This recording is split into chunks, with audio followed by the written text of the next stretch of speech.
Құрметті оқу-ағарту министрі Ғани Бектайұлы мырза, мен Атырау облысы Жылой ауданының география пәнінің шебер ұстазы Ыбырай Алтынсарин атындағы медальдің иегері, Қазақстан білім беру үздігі, Атырау физикалық географиясының авторы Жиенқұлов Есенқұл сізге географияның берілуіндегі бүгінгі таңдағы, оның ішінде Қазақстан географиясының берілуінде кетіп жатқан зор кемшіліктер туралы есіңізге салғым келеді. Енді география пәні бүгін таңда шиыршық әдісі кесірінен 5-ші, 6-ші, 7-ші, 9-ші, 10-ші, 11-ші кластарда белгілі бір 4-5 тақырыптың маңында ғана мәселелерді қамтып, жыл сайын қайталап оқытып отыр. Осыған байланысты көптеген берілуге тиісті білімдер берілмей қалып отыр. Оқушылардың білім сапасына да бұның үлкен әсері бар. Енді мысал келтіре кетейін.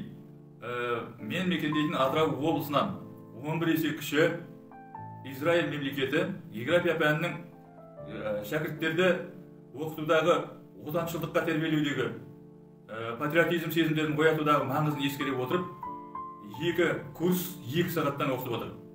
Ал біздің еліміз бүгін таңда дүниежүзіндегі 250 елдің ішінде 9-ші орынның көлемі жөнінен 9-ші орын алатын болса да, және дүниежүзіндегі Менделеев кестесінде кездесетін табиғат ресурстарының толық топтамасы кездессе де, небәрі 2 сағат пен 1 курс қана оқытып отырмыз. Бұнымен қатар алғашқы кезеңіндегі физикалық география, ортасында қайтадан кішкенеден кейін экономикалық география, арасында ойындар сияқты мәселелерді қарастырады. Картамен жұмыс өте аз. Міне сондықтан берілуге тиісті Қазақстанның білімі Қазақстан туралы физикалық география бойынша, экономикалық география бойынша берілмей қалып отыр. Сондықтан мынадай ұсыныс айтқым келеді. Қазақстанның физикалық географиясын 8-ші сыныпта, ал экономикалық және әлеуметтік географиясын 9-ші сыныпта қарастыру қажет.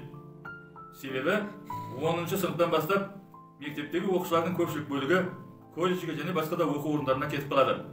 Және алуға тиісті көптеген білімдер осы тұста алынбай қалады.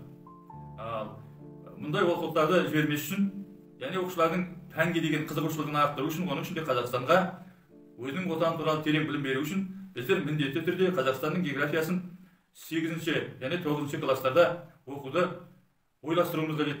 Бізге беті жылтыраған әдемі бағдарлама қажет емес. Оқушылардың білім алатын бағдарламасы қажет.